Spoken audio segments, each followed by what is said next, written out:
Assalamualaikum warahmatullahi wabarakatuh. Selamat pagi semua. Apa kabar hari ini? Semoga selalu sehat ya. Pada hari ini kita berkesempatan untuk belajar bersama mengenai Al-Quran Surat At-Tin. Orang Islam yang membaca Al-Quran tergolong ke manusia yang beruntung dan istimewa. Mengapa bisa demikian?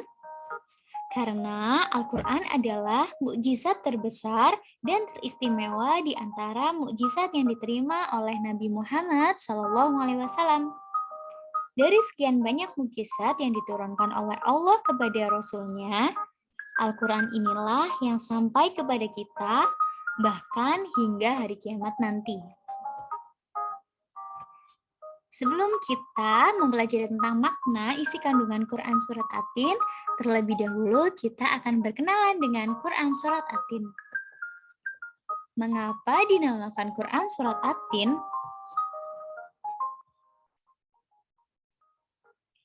Surat ini dinamakan At-Tin diambil dari kata pertama Wat-Tini yang terdapat pada ayat pertama yang artinya buah tin.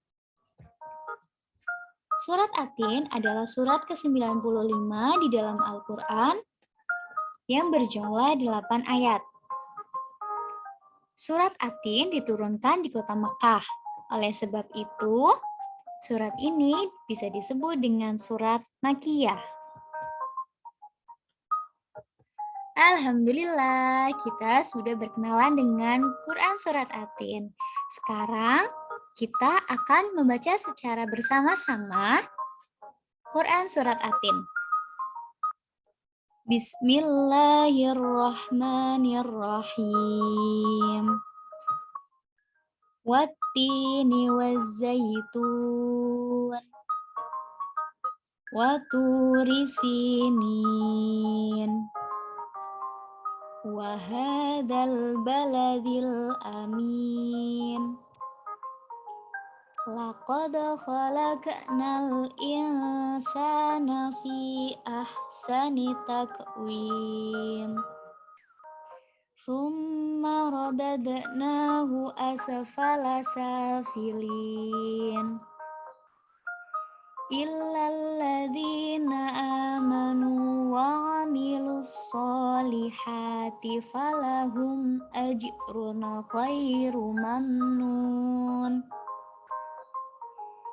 Fama yukadzibuka ba'du biddin. Alaisallahu biahkamil hakimin. Sadaqallahul azim. Selesai. Saatnya kita mempelajari makna kandungan surat At-Tin. Pada surat At-Tin, Allah bersumpah sebanyak 4 kali. Yang pertama, Allah bersumpah demi buah tin. Yang kedua, Allah bersumpah demi buah zaitun. Yang ketiga, Allah bersumpah demi Gunung Sinai. Dan yang terakhir, Allah bersumpah demi kota Mekah. Pada ayat pertama, Allah bersumpah demi buah tin dan buah zaitun. Buah tin adalah buah yang enak, lembut, serta cepat dicerna. Ia menjadi obat yang banyak sekali manfaatnya, yaitu bisa memperhalus fisik, mengencerkan dahak, membersihkan ginjal, menghancurkan batu pada saluran air seni, menggemukkan badan, dan dapat melonggarkan rongga hati dan limpa. Sedangkan buah zaitun adalah buah yang memiliki keistimewaan karena kandungan minyaknya yang sangat berlimpah sehingga dapat dipergunakan di daerah yang kurang memiliki minyak.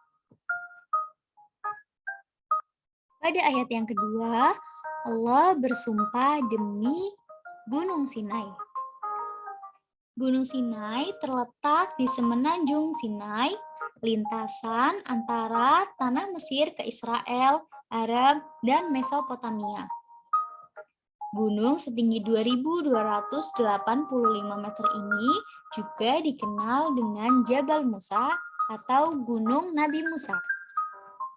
Hal ini karena di tempat ini Nabi Musa alaihissalam menerima wahyu pertama dan diangkat menjadi rasul. Bahkan pada malam Mi'raj, Rasulullah SAW berhenti sebentar di tempat ini dan melaksanakan sholat sebagai penghormatan beliau pada kesucian tempat ini. Pada ayat yang ketiga, Allah bersumpah demi kota Mekah. Kota Mekah adalah kota yang aman. Kota yang aman adalah kota Mekah. Kota ini disebut dengan kota yang aman karena siapapun yang memasukinya akan terjaga keamanan dan keselamatannya. Kota Mekah juga disebut sebagai Ummul Qura dan tanah yang aman. Kota ini banyak sekali menyimpan sejarah tentang zaman Nabi Ibrahim alaihissalam. Ayat yang keempat, did you know? Allah menjadikan manusia dalam sebaik-baiknya bentuk. Proses kejadian manusia tidak sama dengan kejadian makhluk-makhluk lain. Manusia memiliki akal, memiliki jasmani, memiliki rohani, dan memiliki nafsu. Anggota tubuh manusia sangat serasi dan seimbang sehingga tampak indah, cantik, dan memudahkan untuk melakukan kegiatan. Sedangkan hewan, mereka hanya memiliki jasmani dan nafsu saja. Pada ayat yang kelima, yang berbunyi, kemudian kami kembalikan ke tempat yang serendah-rendahnya.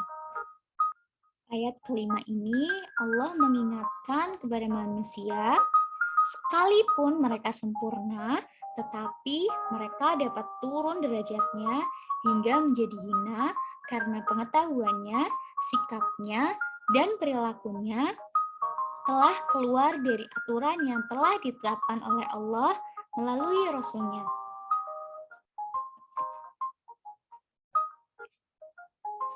Pada ayat yang ke-6, ayat ini berbunyi, kecuali orang-orang yang beriman dan mengerjakan amal soleh, maka baginya pahala yang tidak pernah terputus.